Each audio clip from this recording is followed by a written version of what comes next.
So what is good guys, Adnan here, and over the course of the past few years I've used and owned a good amount of cheap but usable gaming equipment. So here's a look at the things I settled with and that I would recommend.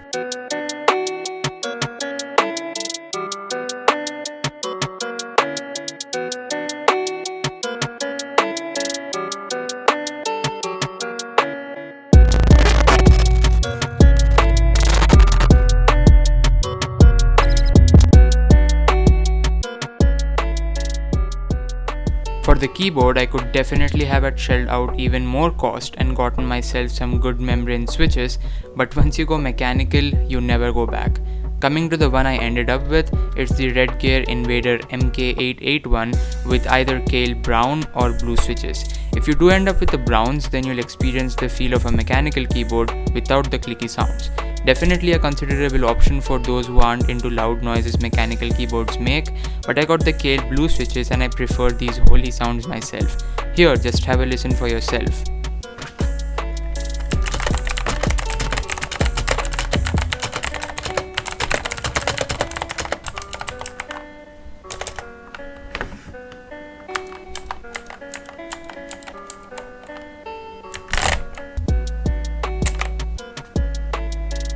Satisfying, isn't it?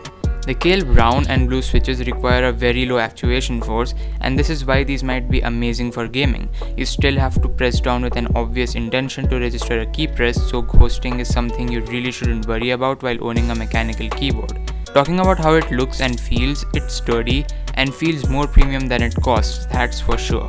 It does come with RGB backlighting, and I put that in quotes because it's just 7 different zones with different lighting.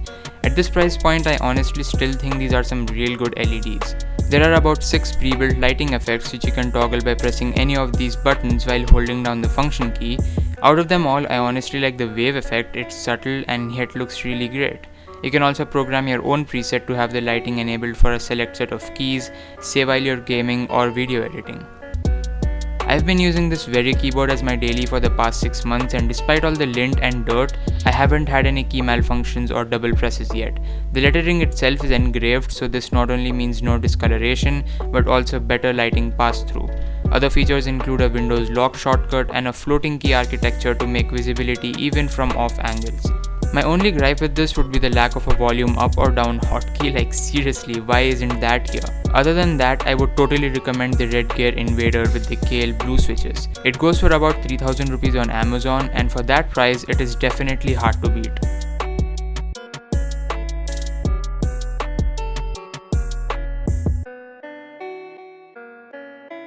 This is the GameDiaz Demeter E2 gaming mouse that I got bundled with the keyboard about 3 years ago.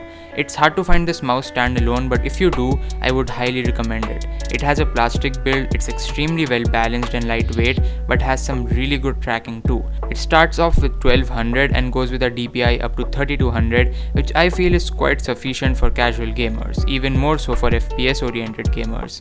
The lighting is an RGB pulse and you can't really turn it off or make it static with one color, which might hurt some eyes, but nothing that I can't handle given just how ambiguous my choice for the keyboard was. You have 2 extra buttons on the same side too, which can be programmed for virtually anything in game or in any software that supports it. I've been using this continuously for almost 3 years now, and the wear and tear is something I was expecting to be worse. I see no real reason to get myself a replacement, not while this is still functional. If you aren't able to find this online for any reason, the GameDiaz Demeter E1 is a great choice too. I've used it in a couple of games myself, and the tracking is just as good with a smoother feel overall. Either of these mice come with a mousepad, which although small is quite reliable for FPS games like CSGO. And the Demeter even goes for only about 500 rupees on Amazon. For this price, you really cannot go wrong with it.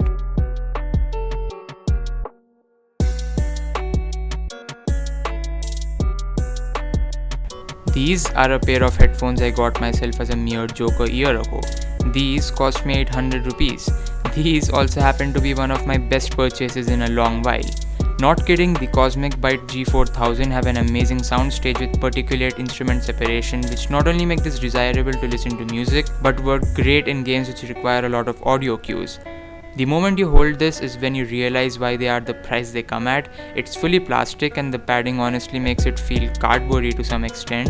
This, however, only lasts as long as you hold it. The instant you put these on, they cover your entire ear. And and with the sufficient padding and thanks to the extremely low weight, you don't even feel there's anything up there. All that matters now is the sound, and like stated previously, these sound better than any 3000, 4000 or even 5000 rupee pair of headsets.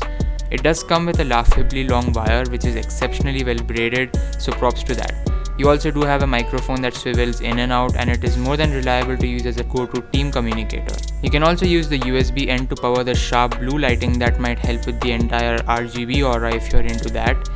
Anyways, for about 800 to 1000 rupees, these are going to be probably your best buy in a long time too. I've been using this constantly, multiple times every single day, and the padding is still like day one.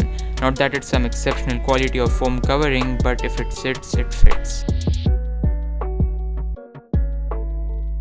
That's been my take at a few personal gaming accessories I own and use. I've been trying to expand my topics of interest for this channel, and PC hardware is something I'm going to invest in really soon as well, so stay tuned for that. With that being said, thanks for watching, and I'll catch you guys in the next episode.